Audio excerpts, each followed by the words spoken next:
रश्मि चित्र द्वारा वर्तुल दर्पण के प्रतिबिंब गठन हुए तार नियम विषय जानिबा। प्रथम नियम हला जदि आलोक रश्मि एटा जो प्रमुख अक्ष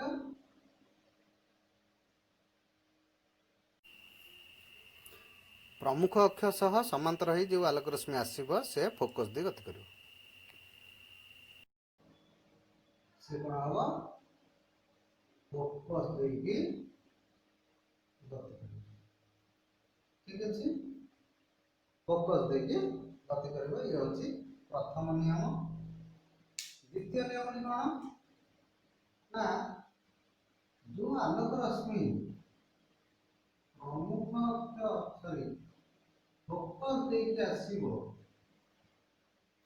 से कौन करिवो ना प्रमुख अक्ष सहित समांतर है द्वितीय नियम। तृतीय नियम हला जो आलोक रश्मि वक्रता केंद्र दे आसीबो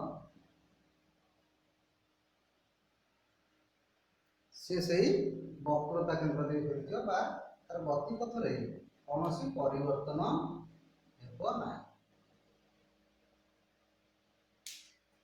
ठीक अछि। चतुर्थ नंबर को आसीबा।